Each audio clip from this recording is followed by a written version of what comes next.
Regenerar. Dar nova vida a algo. Melhorar. Restaurar. Ressignificar. Regerar. Gerar outra vez. Nós existimos para regenerar. Regenerar o planeta A. Porque não existe planeta B. Ambipar. A líder em gestão ambiental. Sim, nós simplificamos. Sim, nós facilitamos. Sim, nós solucionamos, porque somos feitos de conhecimento e diariamente movidos para fazer melhor. Sabemos que desafios são sempre únicos. Então, soluções nunca serão iguais. Para alguns, solucionar é desafio. Para outros, solucionar é negócio. Para nós, solucionar é razão de ser. Simpress. Sim, simplesmente solucionamos. Bom dia. Estamos aqui hoje para discutir essas perspectivas 2023 e temos uma difícil tarefa aí pela frente, porque, afinal de contas, a macroeconomia ela é uma ciência que muitas vezes é exata, muitas vezes não é exata. Mas, basicamente, a gente tem um cenário político ainda um tanto quanto nebuloso e isso pode interferir nessas previsões ou nessas tendências que nós vamos discutir daqui para frente. Por que ele está nebuloso? Basicamente porque ninguém esperava que o governo Lula fosse começar desse jeito, gerando algumas tensões e, ao mesmo tempo, algumas surpresas interessantes. Ninguém imaginava, por exemplo, Fernando Haddad, que foi tão criticado no momento da sua escolha, fosse justamente o indivíduo dentro do governo que iria mais batalhar por uma linha ortodoxa de economia. Então, nós temos aí um cenário que é um pouco ainda difuso, mas que nós vamos tentar destravar essa névoa. Bom, a ideia é a gente ter um debate até às 11 horas da manhã. Nós vamos começar com o professor Gustavo Loyola, com 15 minutos, depois cada um dos nossos outros palestrantes, Paulo Gala e João Manuel, com 15 minutos depois. O Vitório entrará logo na sequência a fazer o seu comentário como debatedor, ou então endereçar a pergunta que quiser também aos nossos palestrantes, e depois abrimos para a plateia fazer as suas interações de sempre. Então, professor, vamos então, 15 minutos. Bom, obrigado, Luiz. Bom dia a todos, é um prazer estar com vocês aqui. Vou tentar resumir em 15 minutos a nossa visão sobre a economia brasileira, né? Visão lá da Tendências Consultoria. E antes de entrar exatamente no Brasil, a gente tem que passar pelo mundo, né? O que está acontecendo no mundo, na economia global. Quer dizer, uma característica dessa fase pós-Covid é a inflação. A inflação voltou, né? Inflação que durante muito tempo esteve hibernando, né? E essa inflação é uma inflação complexa, porque ela tem elementos de demanda, né, e elementos de oferta. Os elementos de demanda têm a ver, basicamente, com a política monetária muito frouxa, né, que os bancos centrais mundo afora praticavam, mesmo antes da pandemia e durante a pandemia, com juros negativos, inclusive juros nominais negativos, e também com a forte expansão fiscal que a maioria dos países decidiu fazer exatamente para contrarrestar os efeitos da pandemia. Então, esse é o lado da demanda. O lado da oferta, a pandemia causou uma disrupção, né, nas cadeias de suprimento globais, nas cadeias logísticas. A China foi fortemente atingida, inclusive, com uma política para combate à Covid que implicava no fechamento completo de várias regiões produtoras, de portos, etc. Então, tudo isso gerou, né, essa pressão inflacionária que foi basicamente disseminada no mundo. Poucos países ficaram fora dessa onda, um deles é o Japão, mas a grande maioria estava nela. Em cima disso veio o conflito russo-ucraniano, a invasão da Ucrânia pela Rússia, e aí com também alguma disrupção no fornecimento de energia e de alimentos, né? E também de alguns insumos. Então, esse é o pano de fundo. Como é que os bancos centrais estão fazendo para combater essa inflação? De um lado, primeiro os bancos centrais dava mais peso à ideia de que era uma inflação de oferta e, portanto, ficaram um pouco mais contidos na sua reação do ponto de vista de mudança da política monetária para uma política monetária mais restritiva, mas depois se deram conta que os elementos de demanda eram muito fortes. Então, aí se começou um processo de alta de juros em praticamente todos os bancos centrais, né? Aqui no Brasil, esse processo, inclusive, havia começado antes da maioria dos países, e esse processo ainda continua, né? A inflação, ela começa a dar alguns sinais de acomodação em alguns países, mas ela ainda é forte, né? Está acima da meta da inflação, por exemplo, nos Estados Unidos e tal, e ainda o mercado espera, né, os analistas, altas adicionais de juros pelo FED. Então, esse é um cenário, como eu disse, até complicado pela questão da Ucrânia. Mas aí eu acho que tem umas boas notícias, né? Tem algumas boas notícias. A primeira notícia é que a inflação começa a dar sinais de acomodação, como eu disse, né?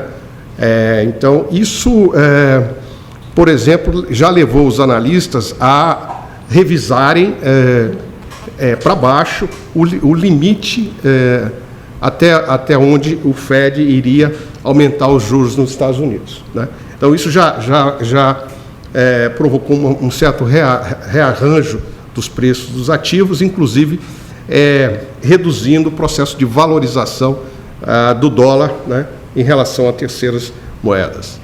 Em segundo lugar, a China, que vinha numa perspectiva de crescimento menor por força da Covid, entrou agora numa fase mais normal e tudo indica que há uma normalização da produção, né, e, portanto, espera-se que a China cresça mais, ela deve crescer 4,7% esse ano. É um crescimento que não é uma maravilha do ponto de vista da China, mas pelo menos é um crescimento acima daquilo que se esperava. E a Europa também foi beneficiada, se esperava que a Europa entrasse em recessão, mas houve acabou havendo um elemento de sorte aí, porque esse tem sido um inverno muito pouco rigoroso, né? Na realidade, quase temperaturas bem altas para o verão, na média, que a gente tem observado na Europa. E isso reduziu o consumo de energia, né, para aquecimento, sem contar que a própria Europa se preparou adequadamente para substituir o fornecimento de energia do leste europeu. Então, vamos dizer, esses elementos aí indicam aí uma certa uma perspectiva um pouco melhor para a economia global, tá? Esse ano, ainda um ano de ajuste, ainda um ano de juros altos, né? Mas não é um cenário tão negativo quanto se esperava antes.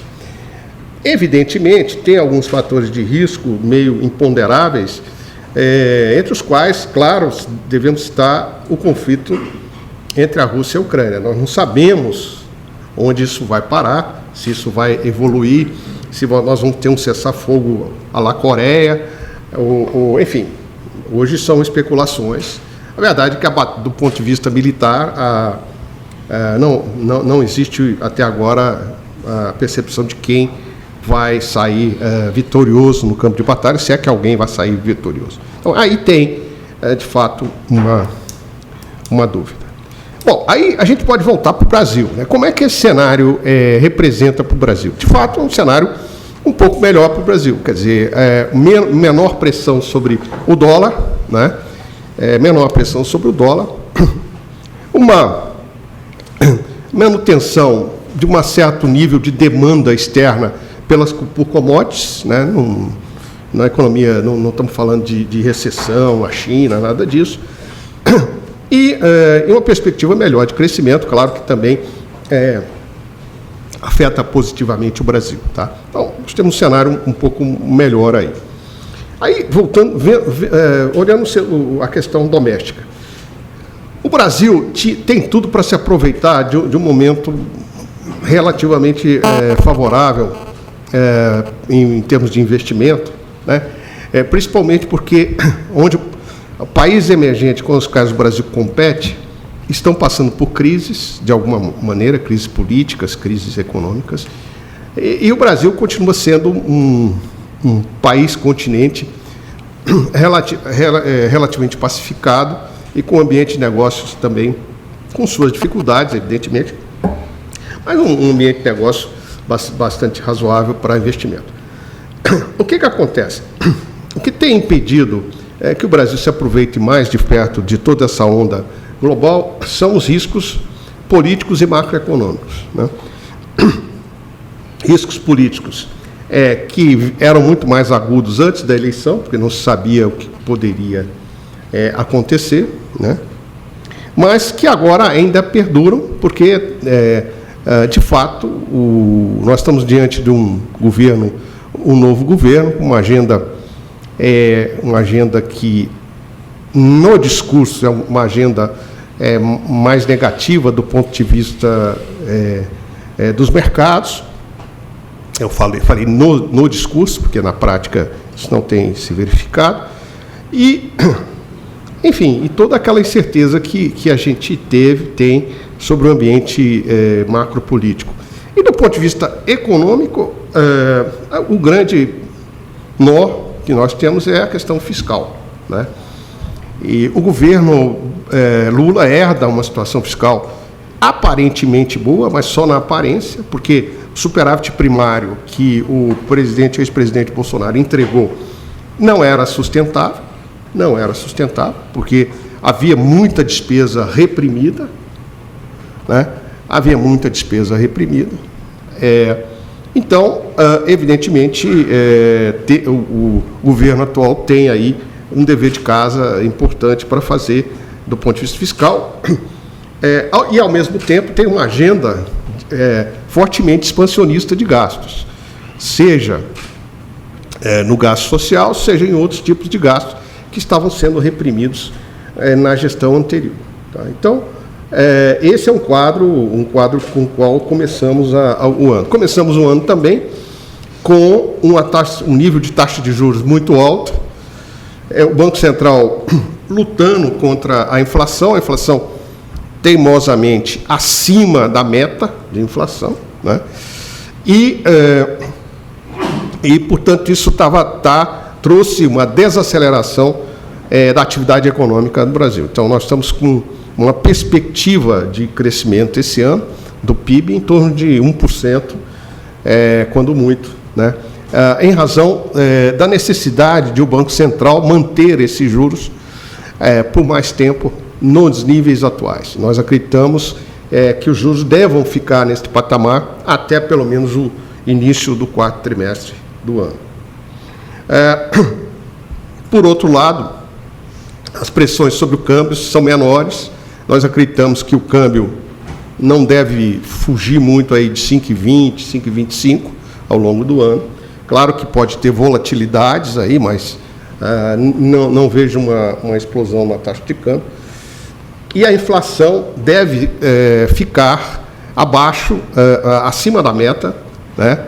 A inflação, nós temos aí uma perspectiva de inflação de 5,8% esse ano. Então, nós estamos falando então de um crescimento de 1%, uma inflação de 5,8%, juros nos patamares atuais até setembro, outubro, câmbio na faixa de 5,25%, um crescimento que vai ser mais forte no setor no setor agro e no setor de serviços, menos na indústria, enfim, uma certa restrição de crédito. Os bancos, evidentemente, restringiram a oferta de crédito. Eu acho que esse ano esse processo continua. Nada muito,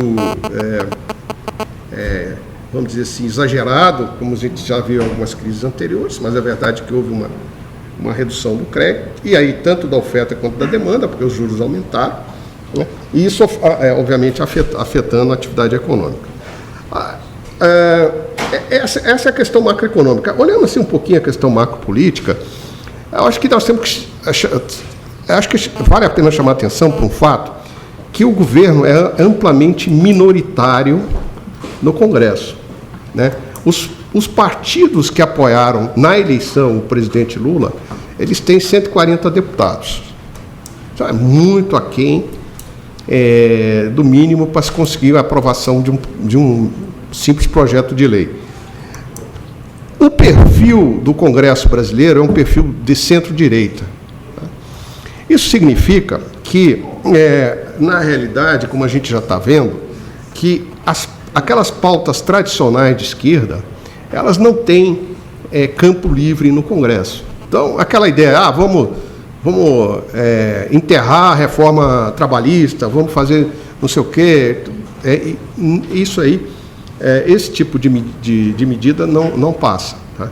Então, quer dizer, eu acho que nós temos um cenário em que essas grandes mudanças de rumo me parecem pouco prováveis. Mas a gente pode ter alguns retrocessos na atuação do BNDES, na questão da privatização, né, na gestão das estatais, inclusive da Petrobras, né? Acho que isso pode acontecer. Por outro lado, vamos lembrar que eu acho que com o governo Lula, o Brasil voltou para um circuito global. A política externa do ex-presidente Bolsonaro isolava o Brasil, a política, não a externa, a política em geral, isolava o Brasil, e agora a gente vê o Brasil de novo protagonista de alguns fóruns importantes para nós, como a questão climática, por exemplo. Porque eu vejo aí, nós vamos ter a oportunidade de ver esse tema mais tarde, eu vejo aí a grande oportunidade que o Brasil tem. O Brasil tem ativos ambientais, né? Então, é importante que nós tenhamos uma política alinhada à percepção global desse tema, para que a gente possa, de fato, atrair investimentos para essa indústria, né? Para esse setor, inclusive com novas indústrias limpas, vamos dizer assim, que toda a inovação tecnológica tem trazido. Então, o Brasil voltou para algumas pautas. Outra pauta que o Brasil voltou a jogar é o acordo com a União Europeia, né? Tudo indica que agora a gente pode ter esse acordo andando, na medida que também houve essa mudança na política ambiental. Então, outro aspecto que o Brasil pode se beneficiar do momento atual é a percepção de que o jogo geopolítico que nós temos hoje no mundo, né, inclusive com as questões da Rússia, com a tensão na China em relação a Taipei, etc. Toda e a constatação que houve depois da pandemia é que existe a necessidade de se descentralizar, né, o fornecimento de insumos e alguns produtos. Ou seja, a ideia de que você tem que produzir mais perto de onde você está, você não pode colocar todos os ovos na mesma cesta, etc, etc. Então, o Brasil pode atrair certos investimentos, né, que se destinem não apenas ao mercado interno, mas a exportação para o continente, para os Estados Unidos e tal. Então, é importante que nós tenhamos políticas, né, que venham nessa direção. E aí eu chego no final da minha palestra dizendo que nós temos uma grande chance na reforma tributária. Porque a reforma tributária é assim, normalmente eu não gosto desse negócio de bala de prata. Existe uma bala de prata que vai resolver os nossos problemas, não é isso. Mas a reforma tributária é talvez a medida mais importante que a gente tem à mão nesse momento para melhorar a produtividade no Brasil, reduzir os custos de fazer negócio no Brasil, de tornar o Brasil uma economia mais competitiva, né? Então nós temos essa chance, né? E evidentemente isso pode abrir um caminho importante para o Brasil. Bom, é isso que eu queria trazer para vocês. Não é de jeito nenhum uma visão pessimista sobre o Brasil. Sei das dificuldades conjunturais, mas se houver um mínimo respeito às instituições, né, e se o governo não interferir de uma maneira muito negativa sobre esses mecanismos de mercado que nós temos aí, acho que a economia pode voltar a crescer a médio prazo e, se a reforma tributária vier, melhor ainda, né? Muito obrigado. Obrigado, professor Gustavo. Bom, vamos então, Paulo Gala, 15 minutos, começando. Bom dia a todos. Aqui está meio... Está poderoso aqui o microfone, vou tomar cuidado com ele. Bom dia a todos, é um prazer estar aqui para conversar com os senhores nessa manhã. Também vou dar uma olhada aqui na minha bola de cristal para ver o que ela nos traz, né? Na verdade, ela está muito parecida com a bola de cristal do professor Gustavo Loyola, então não vou colocar grandes novidades aqui em relação ao cenário que ele já desenhou, vou talvez complementar com alguns elementos, também numa visão relativamente otimista de Brasil, né? Eu começaria dizendo que a gente vive dois choques de juros. A gente vive um choque de juros de economia brasileira e um choque de juros de economia americana. Lembrando que o choque de juros da economia americana é um negócio muito mais doído do que o brasileiro, né? Não existe nada pior para a economia mundial do que um choque de juros nos Estados Unidos, né? A taxa de juros lá já está indo para 5%, deve talvez chegar a 5,5% no ano. É a terceira vez em 2 décadas que o juro americano atinge esse patamar. Teve em 5% em 2006, 2007, um pouco antes da crise imobiliária, e também em 2001, um pouco antes da crise do .com, que aliás não é um bom presságio, né? Porque das 2 últimas vezes que o juro teve nesse patamar, na sequência veio uma grande crise, mas eu acho que não é o cenário básico que a gente tem. Não acho que a economia americana caminha para uma grande crise. Eu falo isso com um certo temor, porque sempre que economista tenta prever crise, ele não acerta muito, então eu deixo aqui já uma ressalva, né? Mas, pelo menos, os últimos dados de economia americana mostram uma economia se expandindo. O mês de janeiro foi um mês excepcional para os Estados Unidos, né? Se criou 500 mil vagas no mês de janeiro, o varejo cresceu 3%, até o preço das casas não está caindo tanto, há uma pequena recuperação em venda de casas. Então, para surpresa de todos, os Estados Unidos está se comportando melhor do que se imaginava, mesmo com um choque de juros dessa magnitude, né? Para os mais otimistas, talvez eu não seja tão otimista assim, mas para os mais otimistas talvez seja possível até o que se chama de uma desinflação imaculada. O que seria essa desinflação imaculada? A inflação cai, segue caindo, sem que haja uma recessão, sem que haja uma crise por lá, né? Eu acho que é um cenário que tem alguma chance de acontecer, pelo menos os últimos dados mostram isso, né?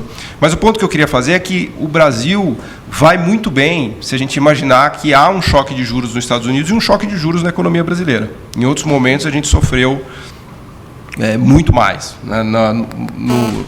Nos choques de juros de 2001 e de 2007, 2008, o Brasil passou por grandes quedas de PIB, né? A situação foi bem mais difícil.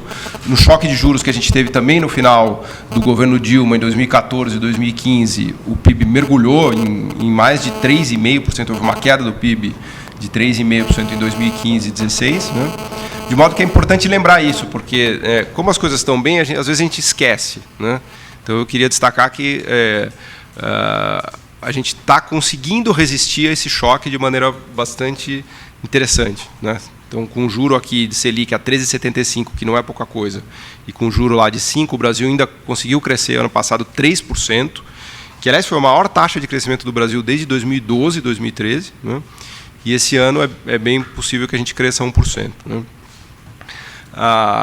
Quando a gente olha os dados gerais de economia brasileira, os dados são relativamente bons, né? Apesar dos pesares, a gente teve um resultado fiscal muito forte o ano passado, que se deve mais à inflação e aumento de arrecadação do que controle de gastos, propriamente ditos, né? É a primeira vez que a gente atingiu o resultado positivo nas contas públicas desde 2013. Em 12 meses o governo está com um superávit acumulado de mais de 50 bilhões de reais, né? Portanto, no positivo, né? Desde 2013 que o resultado primário não estava positivo. As contas externas estão relativamente boas, a gente tem um déficit externo de 2% do PIB, das chamadas contas correntes, né? Sem querer entrar muito no economês. Temos ainda um nível de reservas bastante elevado, de mais de 300 bilhões de dólares.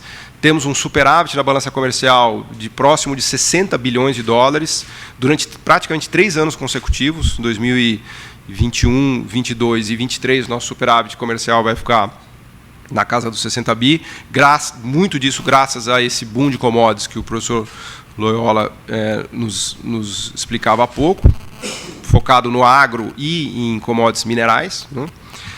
De modo que o conjunto da obra não é ruim, a situação macro brasileira é relativamente boa, né? Então, a boa notícia de tudo isso é que, se a gente está bem com o choque de juros, quando passar o choque de juros, a gente vai ficar, aí realmente a gente vai melhorar, né? Porque a gente está conseguindo parar de pé com taxas de juros muito elevadas, tanto nos Estados Unidos quanto no Brasil, né? Olhando 6 meses, 12 meses, 24 meses adiante, né, dá quase para cravar que os juros vão cair, tanto no Brasil quanto nos Estados Unidos. A gente não sabe dizer se eles vão cair daqui 6 meses ou daqui 12 meses ou 24 meses, mas a próxima perna do ciclo de atividade, tanto no Brasil quanto lá fora, vai ser um ciclo de alta, não um ciclo de baixa. O ciclo de baixa a gente já está vivendo agora. Então, isso que a gente está sentindo já é um ciclo de contração, já é um ciclo de redução de atividade econômica e de dificuldade para os negócios, né? Então, eu estou aqui meio que chovendo no molhado, né? Mas o que eu estou querendo contar para os senhores é que o que está acontecendo não é tão ruim assim, se a gente colocar em perspectiva, né? O que causou esse surto inflacionário que a gente viu no mundo meio que passou, né? Os 3 pilares que o professor Loyola colocou aqui, que são, primeiro, a desestruturação da pandemia. A gente viu, por exemplo, o preço de chips e containers multiplicando por 4, 5 vezes nos últimos 2 anos, né? Isso passou. Há já praticamente uma normalização completa dos custos de transporte e das cadeias produtivas globais. Então, o que estava desestruturado na pandemia já está arrumado. Então, o impacto inflacionário disso já está dissipado. O superestímulo que os bancos centrais colocaram no passado, né, o Banco Central americano, para se ter uma magnitude do tamanho dos estímulos, a base monetária americana era de 3,5 trilhões de dólares em 2019 e 2020. O Banco Central americano levou isso para 9 trilhões de dólares, ele praticamente triplicou a base monetária e deixou o juro zero durante 2 anos.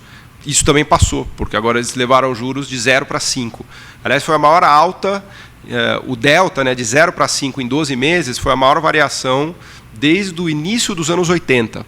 O início dos anos 80 foi um momento muito difícil também para a economia americana, quando a inflação bateu 8% ao ano, e aí o choque de juros que se viu naquela época foi... aliás, a inflação foi bem mais, né? Ela foi acima de 10% e os juros foi acima de 10% também por lá. Exatamente. Então, até colocando em perspectiva, né, o choque de juros dos 80, tudo bem que ele foi muito mais violento, mas é uma perspectiva meio injusta, mas acho que precisa ser feita. O estrago que isso causou no Brasil é incomparável com o estrago que está sendo causado agora. O Brasil basicamente perdeu os anos 80, mergulhou em hiperinflação e numa desorganização econômica sem precedentes, também em parte por conta do choque de juros do início dos anos 80. Hoje não acontece nada nem remotamente parecido, né?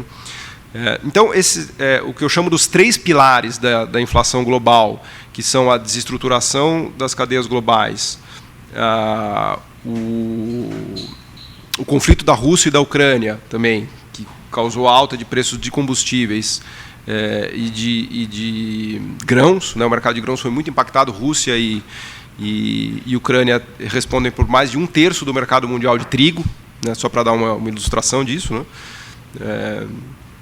Além, obviamente, do que aconteceu com o petróleo, né?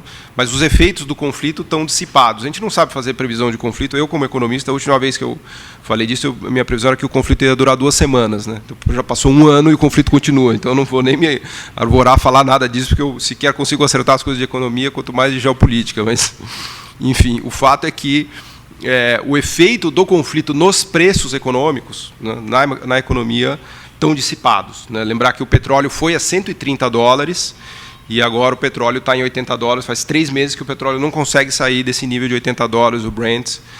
Também não só por conta do conflito dos efeitos do conflito mais dissipados, mas também por conta da desaceleração da economia global e dos choques de juros mundo afora, não só nos Estados Unidos, como também na Europa. Né? Então, quais são esses 3 pilares? O conflito Rússia e Ucrânia, as políticas de superestímulo e a desestruturação das cadeias globais produtivas. Esses 3 pilares caíram. Né? Nesse sentido, o cenário de inflação é muito melhor olhando 6, 12 meses adiante, tanto para o Brasil, quanto para a Europa, quanto para os Estados Unidos. É verdade que a inflação está cedendo de maneira lenta, até porque os mercados de trabalho ainda estão muito fortes, especialmente o mercado de trabalho americano, né? O desemprego lá está em 3,4%, o nível de desemprego nos Estados Unidos é o menor desde os anos 60. Né? Realmente o estímulo econômico causou um boom de emprego nos Estados Unidos sem precedentes. Para vocês terem uma ideia, hoje, para cada americano desempregado, existem 2 vagas de trabalho abertas. É uma coisa surreal. Assim. Tem uma medida de... Hoje o número de desempregados nos Estados Unidos é mais ou menos de 6 milhões de pessoas, 5 ou 6 milhões, e tem 12 milhões de vagas abertas. Você fala assim, mas por que não está todo mundo empregado? Porque há um descasamento dessas vagas. Né? Então, tem vaga aberta em outra cidade, com outra qualificação, então falta as pessoas da Flórida, mas está sobrando lá em Chicago. Né? Então, isso é normal do mercado de trabalho, mas ainda assim 3,4, essa relação de 2 vagas, a média histórica dos últimos 10 anos é de mais ou menos 1 vaga para cada desempregado. Né? Esse é o padrão normal. Agora a gente está com 2 vagas para cada desempregado, quer dizer que o poder de barganha dos trabalhadores está muito elevado, e isso é algo que pode dificultar a queda da inflação. Né? Mas, dado que esses 3 pilares caíram, né, o cenário de inflação é muito mais tranquilo daqui por diante. Né? Então, a gente vai fatalmente ter uma queda de juros no Brasil e no mundo, e provavelmente um ciclo de alta virá, tanto para ativos financeiros, né, isso vale, acho que, especialmente para a Bolsa brasileira, que está muito descontada, muito barata, né, mas também para outras bolsas. Né.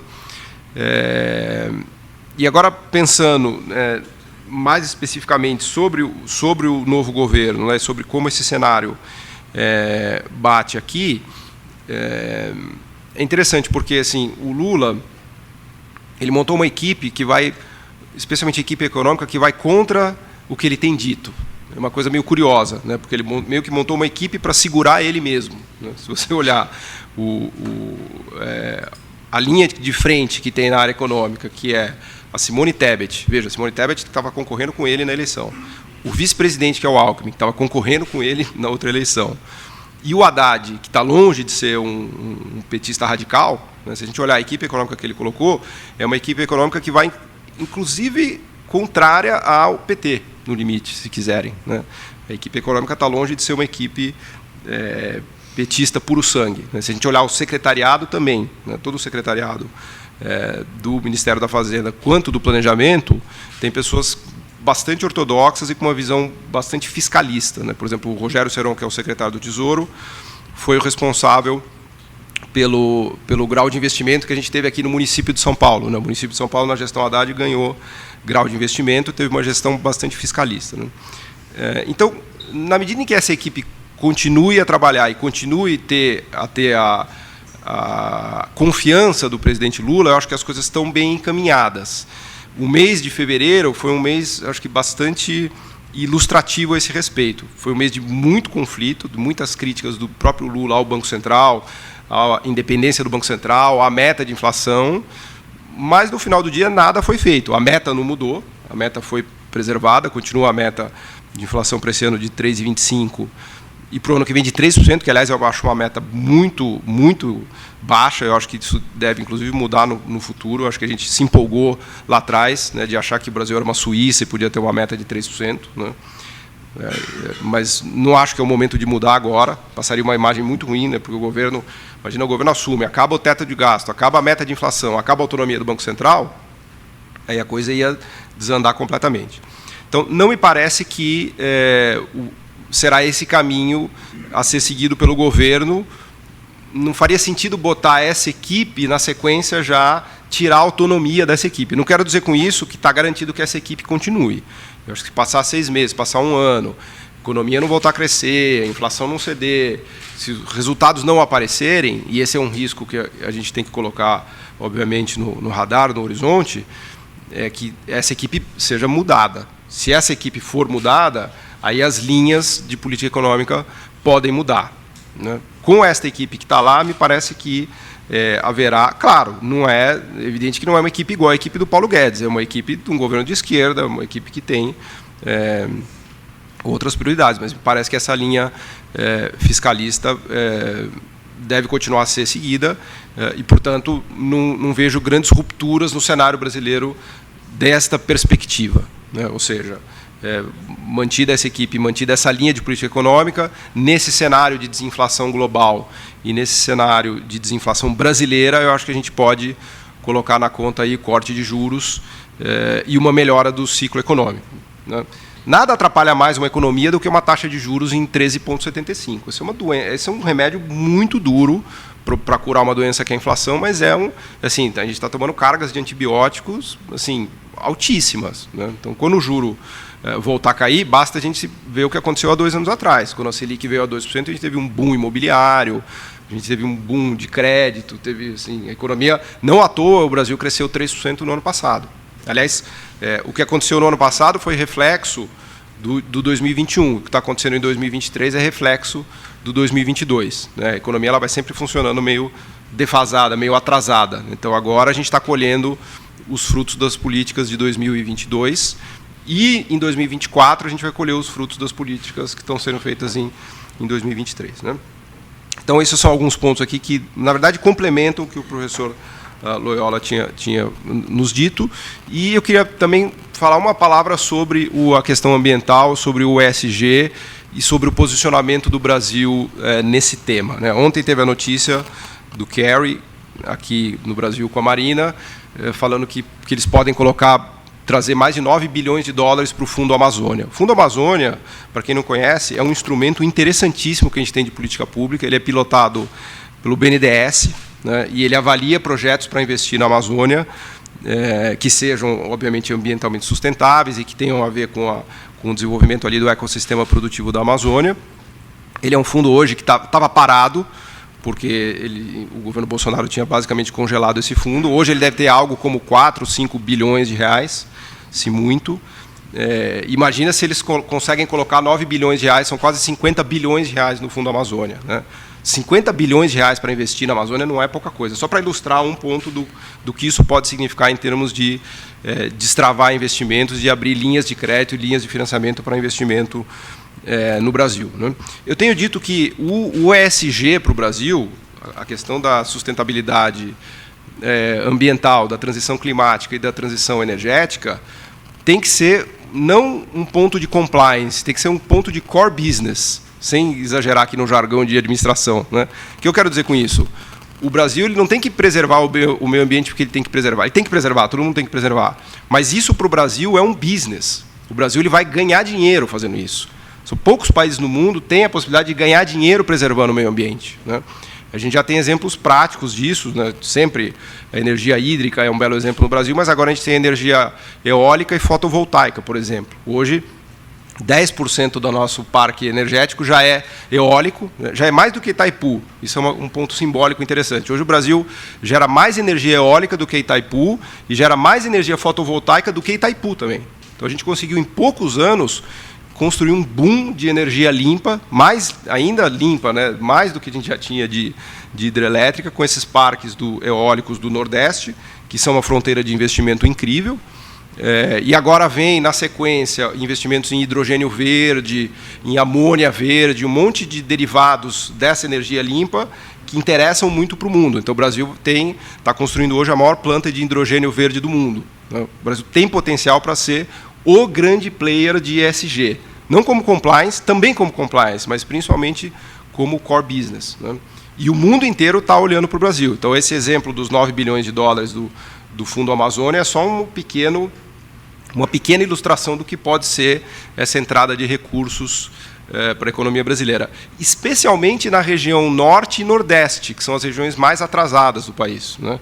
A região norte, para vocês terem uma ideia, por exemplo, na Amazônia, o PIB da Amazônia é de 100 bilhões de reais, só para colocar em dimensão.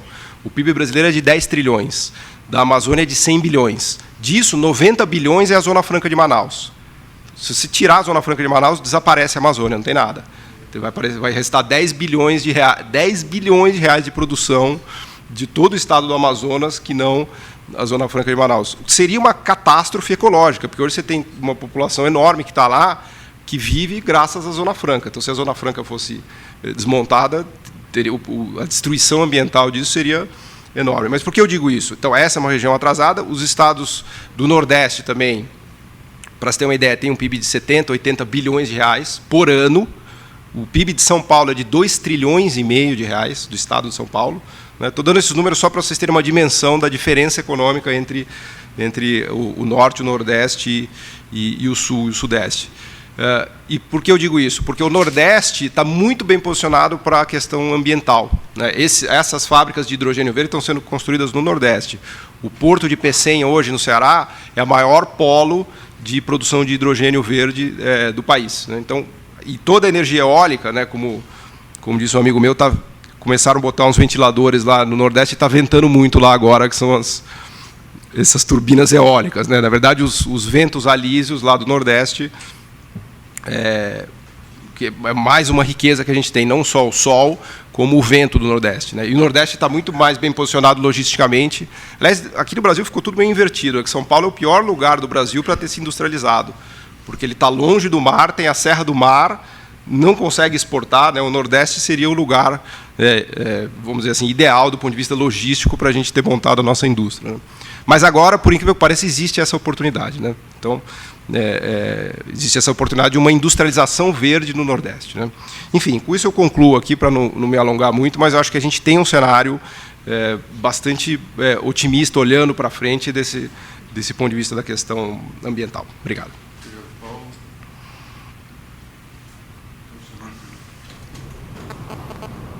Alô? Agora está.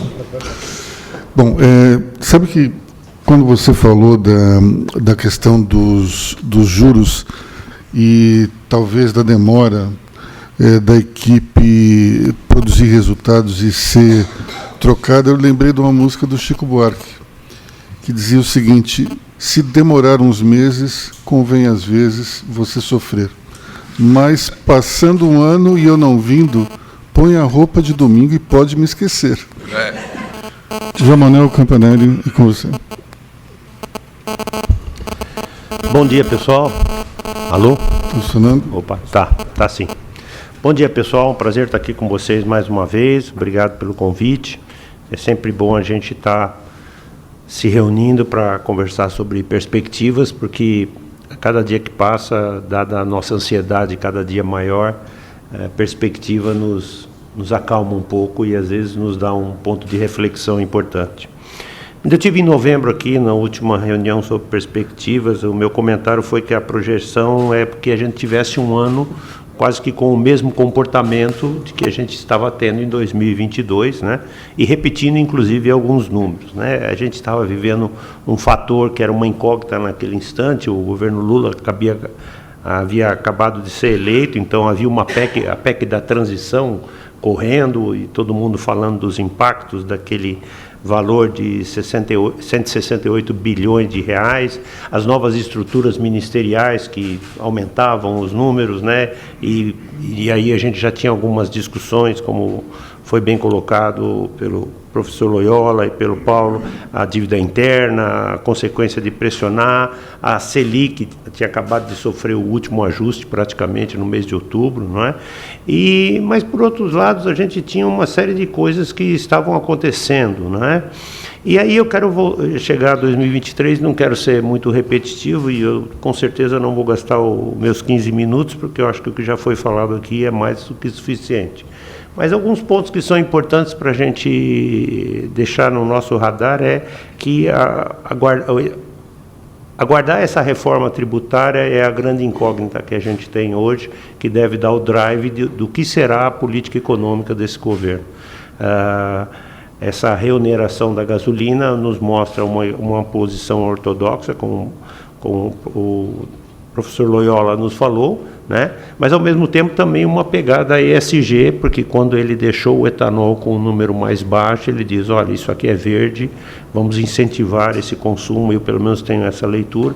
A questão do Banco Central, da independência, eu entendo que isso é uma coisa, vamos dizer assim, mais política do que econômica, embora a taxa de juros hoje ela já está sendo bastante questionada por causa da altura dela, em função dos números que ela gera, mas nós temos grandes vertentes importantes, né, que é, como o Paulo acabou de dizer, o Fundo da Amazônia voltando a receber fundos, são valores expressivos que, uma vez colocados na economia, produzem efeitos muito grandes, né?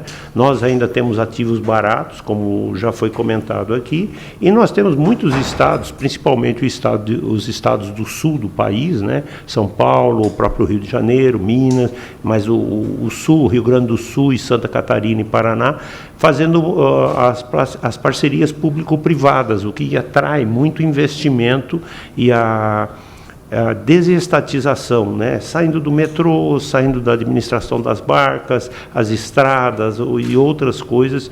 Nós temos um parque de infraestrutura que precisa de um ajuste muito grande. Nossa infraestrutura, as chuvas últimas agora provaram o quanto nós estamos limitados e precisamos de fortes ajustes na nossa malha viária, e isso é muito importante porque só vamos conseguir mexer nisso através de investimentos externos. Não é? Há uma grande dúvida hoje sobre o que fazer com o dinheiro, enquanto os juros ainda estão altos, a famosa política de correr para a renda fixa e ficar quietinho, né, onde paga mais com Porto Seguro, onde se corre menos risco, mas à medida que isso começa a se movimentar, esses fundos começam a fluir ao redor do mundo novamente, e eu coloco muita fé nisso daí, que, como foi já falado aqui, o Brasil tem uma grande oportunidade nisso daí, não só pela sua questão geográfica, mas pela própria sua capacidade de produção e mão de obra em boa qualidade.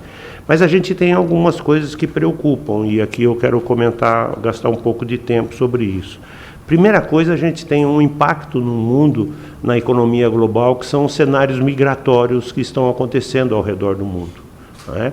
Hoje, nos Estados Unidos, nós temos uma média de 300 mil pessoas ao mês que entram no mercado, no território norte-americano, buscando asilo político, fora os que se mudam de forma regular. Na Europa, nós temos novamente uma nova migração, começando não só pela guerra, mas também dos países do norte da África, atingidos principalmente pelo terremoto na Turquia, na Síria, e da própria situação desses países também.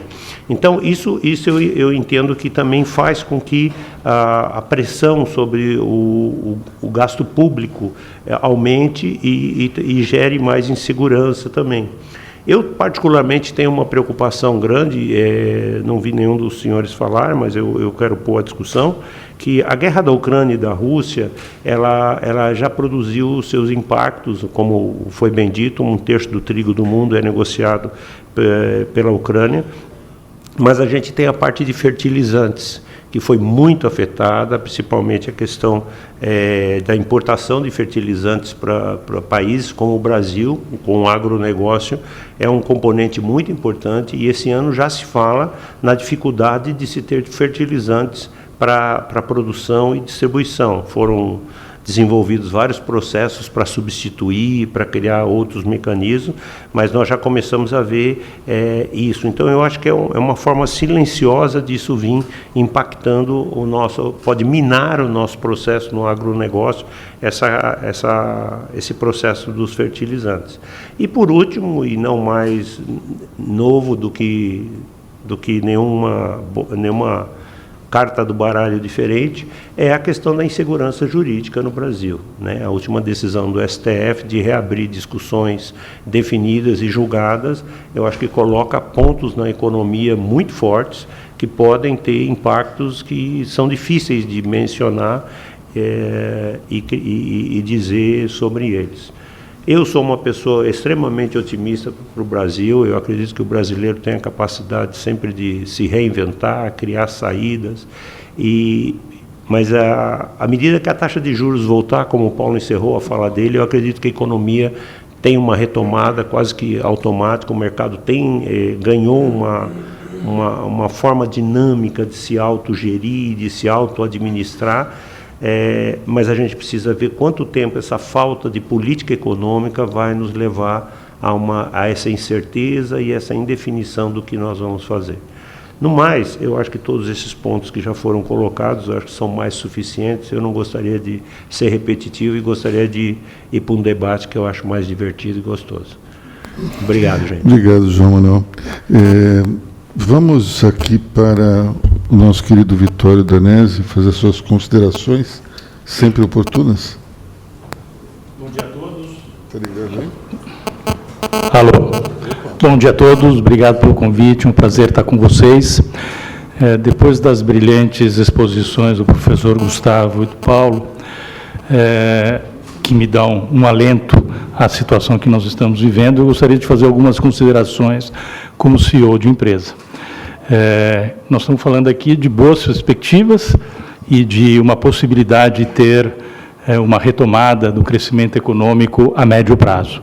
Só que quando nós estamos sentados na cadeira de CEO ou de C-Level, nós temos que conduzir as empresas para a ponte das possíveis boas perspectivas que vão surgir no futuro de médio prazo. E eu não estou tão tranquilo quanto o professor Gustavo e o Paulo comentaram. Nosso negócio é um negócio privilegiado, é um negócio que atua na área de B2B, temos 1.900 médias e grandes empresas na nossa carteira de clientes, e nos últimos 3 anos eu vivi uma situação que muitos de vocês que participam de eventos devem ter também vivido. Toda e qualquer roda de conversa que nós tínhamos nesses eventos, ou jantares com amigos, também empresários ou CEOs, a conversa de que o mercado estava indo muito bem, que os negócios estavam indo muito bem. De 90 dias para cá, o sinal se inverteu de maneira absurdamente radical. É raro, numa roda de conversa, você ter um colega dizendo que o negócio está indo muito bem. Nós tivemos uma mudança radical de volume de negócio e perspectivas de negócios nos últimos 90 dias. E a minha experiência diz que demora para aparecer o problema, mas quando ele aparece, o efeito dominó é muito rápido. E essas sinalizações que a gente tem tido na economia de várias empresas passando por dificuldade, eu não vou entrar no mérito de uma possível fraude na Americanas, mas surgiram outros grandes problemas, né? Falando de Marisa, de Tokstok, de CVC, enfim, não precisamos citar aqui o nome das empresas, não são sinalizações boas. E eu tenho muita dificuldade de entender o porquê que a gente precisa de uma taxa de juros de 13,75. Eu entendo claramente que nós temos uma inflação, entendo claramente que existe inflação de custo e inflação de demanda, mas eu gostaria de ver inflação de demanda no Brasil. Então, eu tenho dificuldade de entender, e eu não consegui ler nenhuma matéria que me desse o conteúdo técnico, que me explicasse o porquê que não poderíamos ter uma taxa de juros menor para combater principalmente uma inflação de custo, e não uma inflação de demanda. Porque a taxa de juros que nós temos hoje está exponencializando o custo das empresas. Então, tudo isso, para mim, gera uma insegurança bastante grande nos próximos meses. E, somar isso, também aprecio o início do esforço da equipe econômica de ter uma postura antagônica à postura do presidente e do PT, mas eu não estou tão tranquilo, porque também nós precisamos, como empresários e CEOs, de tranquilidade para trabalhar. E a tranquilidade vem de quem tem a responsabilidade da condução do país. Então, eu também tenho dificuldade de entender o porquê que a gente, nessa fase de lua de mel do governo, por que a gente não usa a lua de mel para dar paz e tranquilidade, já que a gente tem que fazer essa travessia para o possível crescimento de médio prazo, que com certeza não se repetirá como aconteceu em 2022, agora no ano de 2023. Então, essas são as minhas apreensões. A vida real, a partir de dezembro, foi muito diferente do que a gente viveu em 21 e 22. E esse descasamento da taxa de juros, saindo do patamar de low single digit, né, 2, 3%, para 3,75%, nós não sentimos esse impacto no primeiro semestre e no começo do segundo semestre do ano passado. O efeito carrego está vindo agora. E é um impacto tremendo no caixa das empresas, na rentabilidade das empresas e no consumo, né? A gente está vendo o varejo sofrendo de maneira bastante relevante. Então, essas são as minhas considerações, saindo um pouco da análise técnica da economia, que não tenho propriedade para fazer, mas sim para trazer um pouco da minha apreensão, vendo o que eu estou observando no dia a dia da condução do negócio. De fato, 13,75 é uma taxa que sufoca as empresas e coloca a atividade econômica num viés de baixa. Quem poderia, digamos, falar sobre essa questão da inflação de custo e da manutenção da taxa de juros, se ela é benéfica ou não do ponto de vista de combate à inflação? Professor Gustavo? Já que o senhor ocupou a cadeira de presidente do Banco Central, acho que seria interessante. Vamos lá, os juros é um instrumento que o Banco Central tem e o mais efetivo, né, para lidar com a inflação. Não, há outros instrumentos, mas eles são muito menos efetivos e, vamos dizer assim, não se sustentam, né? E, obviamente, a taxa de juros, ela tem um objetivo de reduzir a demanda, né? Porque, de fato, normalmente, né, o fenômeno inflacionário está associado a fenômenos, situações em que a demanda está crescendo mais do que a oferta. Essa é uma situação que normalmente ocorre. Claro que existem situações de choque de oferta também, né? Então, assim, a taxa de juros é o instrumento através do qual o Banco Central opera a política monetária. E a política monetária no Brasil, ela é ditada pelas metas de inflação, né? Então, se a inflação está acima da meta, né, então a taxa de juros tem que refletir esse aspecto para fazer com que a inflação se convirja para essa meta. Agora, evidentemente, isso não significa dizer que seja um remédio sem efeito colateral, tá? Não há como, de fato, ter um processo de aperto da política monetária sem que o setor real sofra com isso. Mas, na realidade, o que se está trocando é um custo de curto prazo, vamos dizer assim, né, por um benefício de médio e longo prazo, que é o da estabilidade de preços. Porque, às vezes, não é muito perceptível que a inflação traz custos para as empresas, né? A inflação é também um fenômeno de custo grande, né? Não é só a taxa de juros. Então,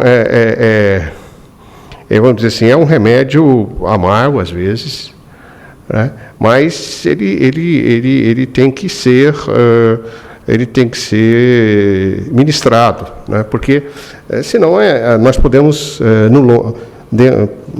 no médio prazo, até repetir, né, situações que a gente já conhece do passado, ou situações que a gente está vendo aqui, por exemplo, na Argentina. Né? Na Argentina. Então, os juros nominais da Argentina são muito mais altos que aqui, os juros reais são mais baixos e a inflação é brutalmente elevada. O país não cresce. Então, assim, eu vejo que o Banco Central está na direção certa.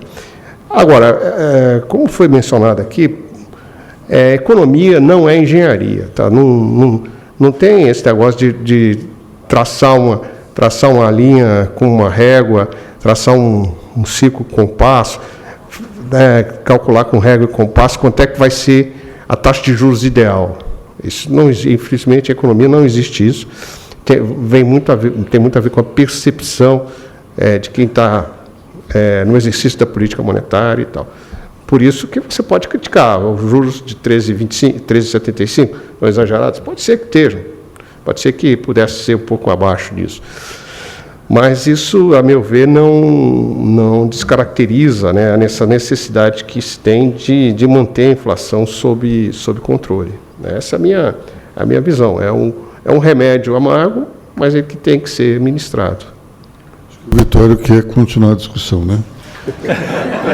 A gente pode ficar o dia inteiro aqui, né? Não, o objetivo não é continuar a discussão. O objetivo é só entender ninguém discute a necessidade de controle da inflação.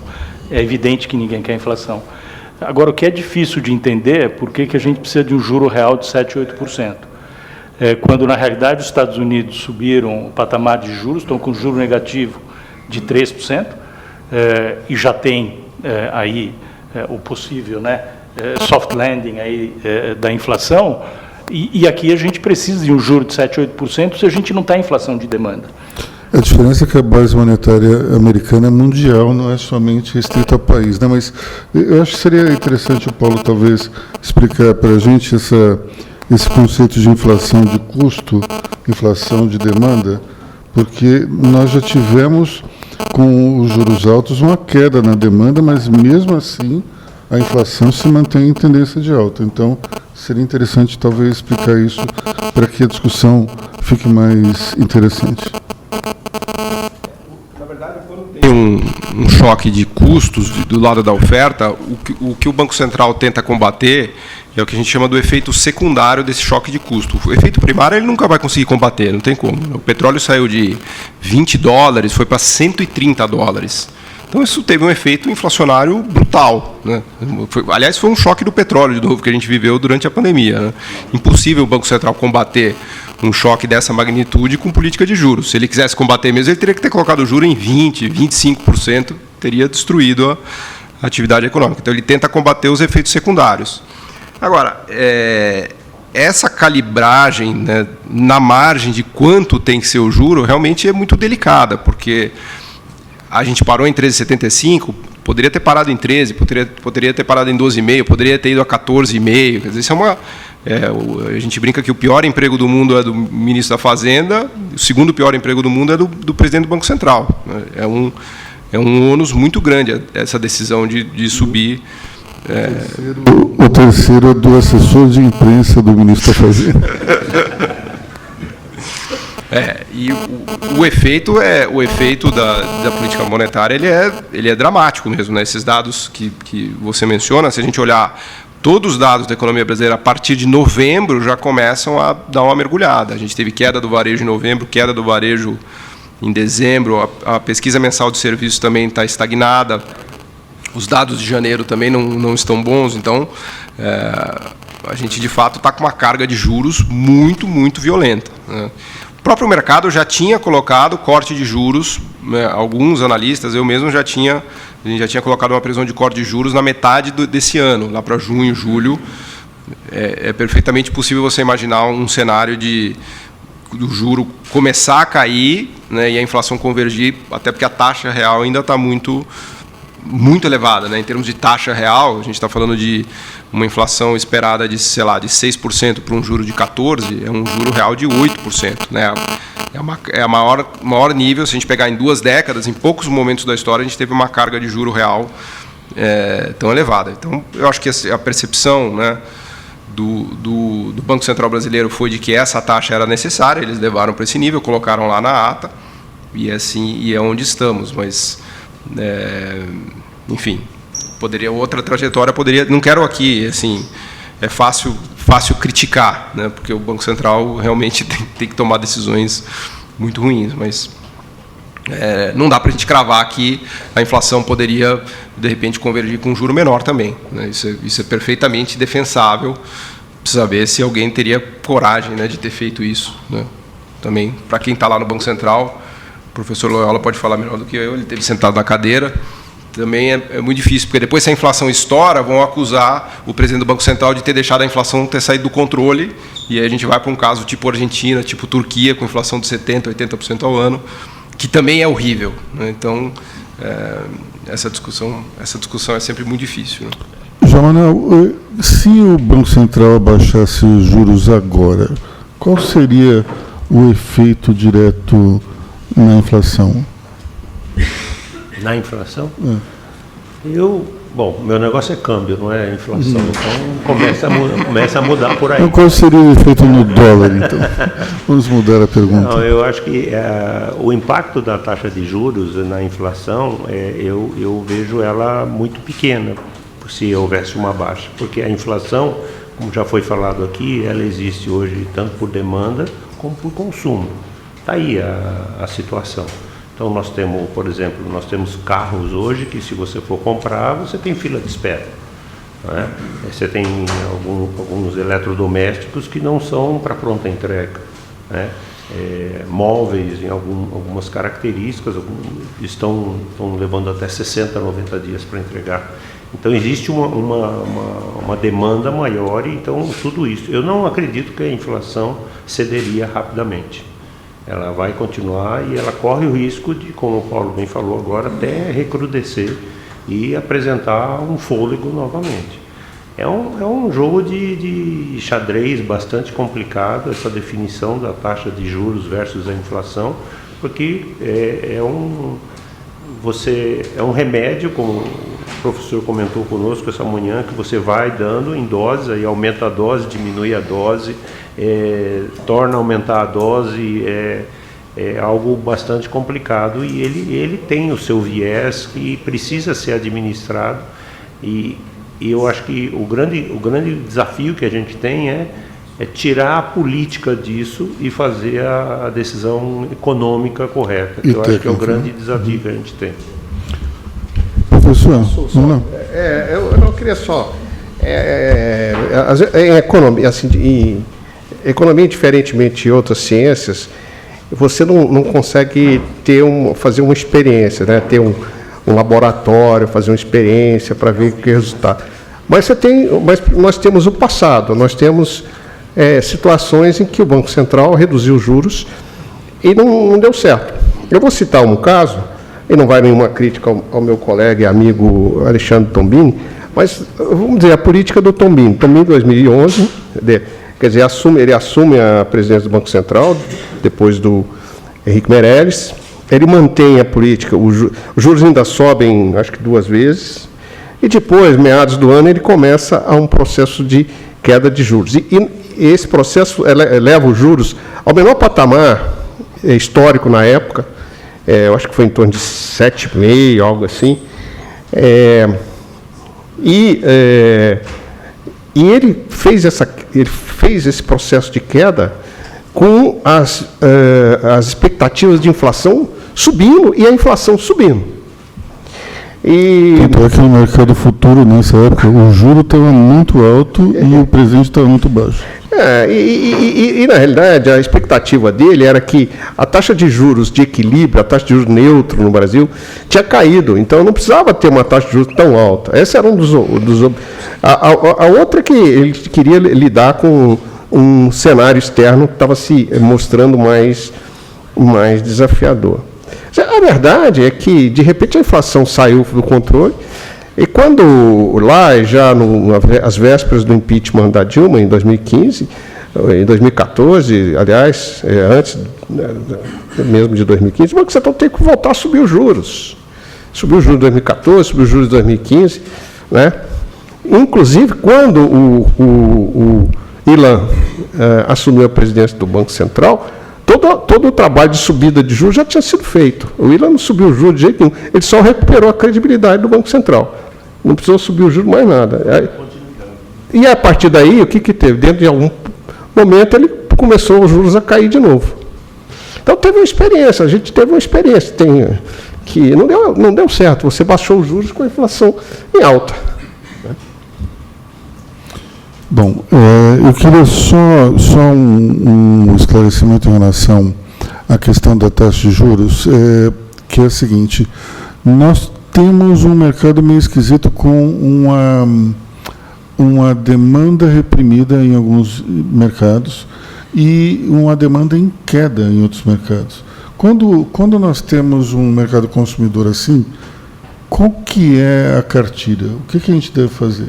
Porque se aumenta muito, você pode deprimir demais aquele que já está em queda. Mas se não aumenta, aquele que está causando a inflação por demanda pode piorar ainda. Então, como é que faz? Eu acho que o Paulo disse claramente a cartilha. A cartilha é que o Banco Central ele não combate diretamente os choques de oferta. Quer dizer, se o preço do produto sobe porque está faltando oferta, vamos dizer assim, sei lá,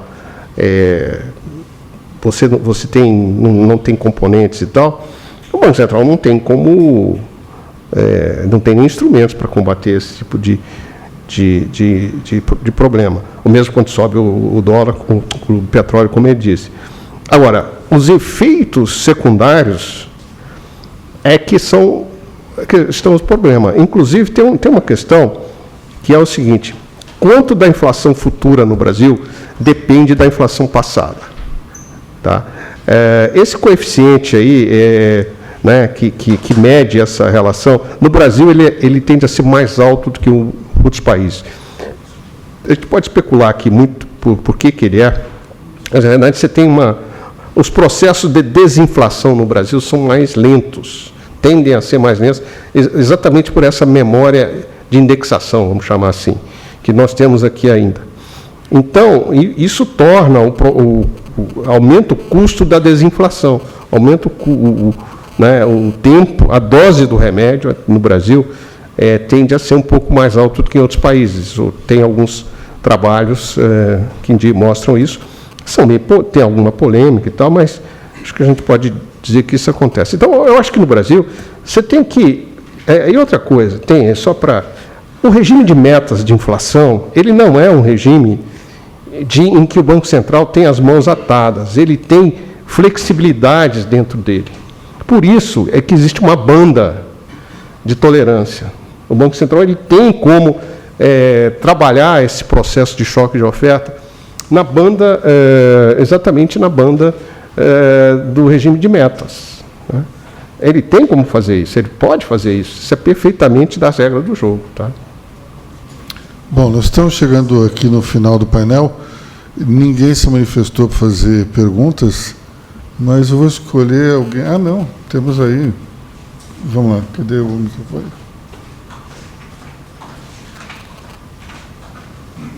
Eu tenho uma pergunta que não sei se... Enfim, acho que depois da Americanas, talvez com as outras empresas de recuperação judicial, o mercado de crédito no Brasil deu uma secada muito grande no mercado de capitais, claro, e também nos bancos. Tá? Existe alguma manobra que vocês estão vendo que possa ser feito com a ajuda do governo? Essa é a primeira pergunta.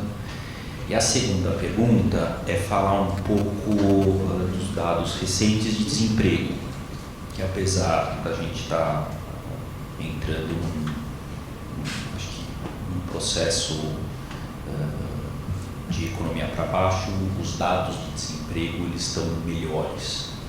Tá? Então, são duas coisas que São essas duas minhas perguntas. Paulo, você pode responder?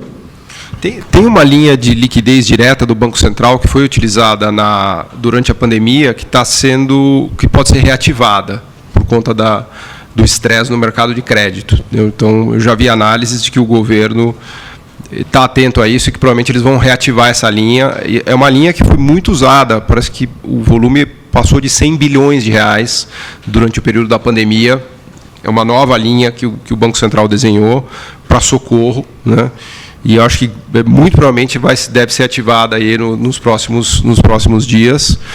Um pouco na linha do Pronamp, que é um programa de crédito também parecido, mas essa é uma linha de mais alta potência do Banco Central, né? E, de fato, essa restrição de crédito que você mencionou está bem dura, não está trivial a questão. Eu acho que o governo já está preparado para agir, isso deve ser ativado, né? Que são linhas de emergência, na verdade, né?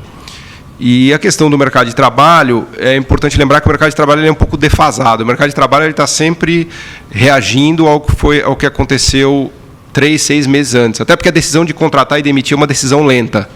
Então, uma empresa, quando ela decide fazer uma demissão em massa, contratar muita gente ou demitir muita gente demora. A empresa precisa ter clareza de que o cenário realmente mudou, né? O que a gente chama de decisão defasada em economia. O mesmo está acontecendo com o mercado de trabalho americano. O mercado de trabalho americano chegou na mínima de desemprego dos últimos 40 anos, com desemprego a 3,4%.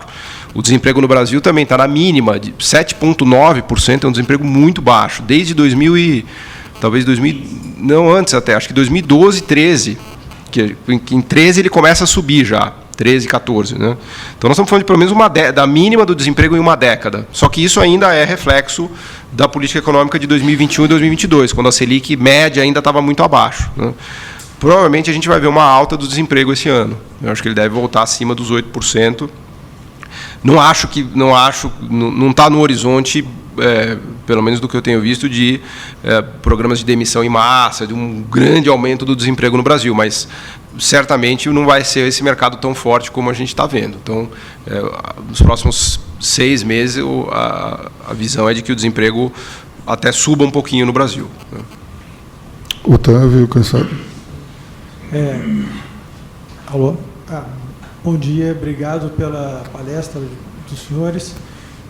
A minha pergunta é que eu participei recentemente de um evento e eu não consegui realmente entender, porque um falava uma coisa, outro falava outra, e ninguém chegava a um consenso, que como que vocês veem esse embate interno do governo entre responsabilidade social e responsabilidade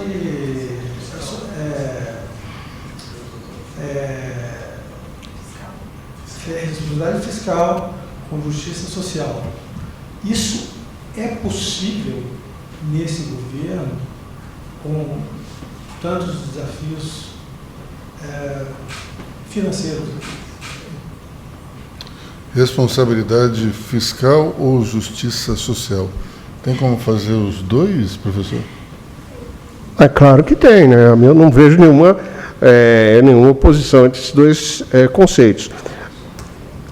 Um conceito de responsabilidade fiscal é um conceito que tem a ver, basicamente, com aspectos financeiros, ou seja, como eu consigo gerir as contas públicas de maneira que eu tenha um endividamento sustentável, né? Então, eu preciso ter essa responsabilidade. É quase aquele dever da dona de qualquer lar, né, que você tem. Você não pode gastar mais do que você tem e você tem um limite para o endividamento. Quer dizer, nós estamos falando aí do ponto de vista basicamente, de adequar os gastos às receitas que você tem, ou adequar as receitas aos gastos que você quer, e se endividar de uma maneira sustentável. Ninguém é contra ter dívida pública, né? Política social tem a ver com a composição do gasto. Política social tem a ver com composição do gasto. Onde se gasta e como se arrecada. Não tem a ver com o volume de arrecadação e nem com um volume de gastos. Eu posso ter um sistema tributário regressivo, eu posso ter um sistema tributário progressivo. Eu posso ter despesas mais fortes no social ou não. E política social, para mim, ela não é incompatível. Inclusive, a políticas de saúde e educação, por exemplo, são fundamentais para a economia funcionar. Não tem nenhuma...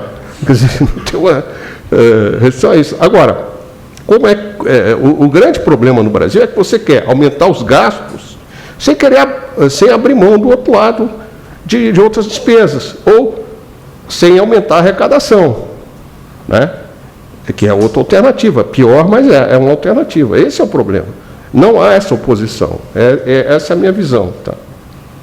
A impressão que eu tenho é que, muitas vezes, a irresponsabilidade fiscal, ela surge no sentido de temos que fazer justiça social. E o único caminho que se enxerga dentro de partidos como o PT ou o PSOL é justamente emitir dinheiro de uma forma irresponsável. Tudo é uma questão de prioridade. Então, como o professor bem ponderou, como é que a gente vai fazer um programa no qual se sustente algumas iniciativas de justiça social, mas, ao mesmo tempo, você crie mecanismos para o crescimento econômico e para ampliar o mercado de trabalho e, portanto, diminuir esse tipo de injustiça, né?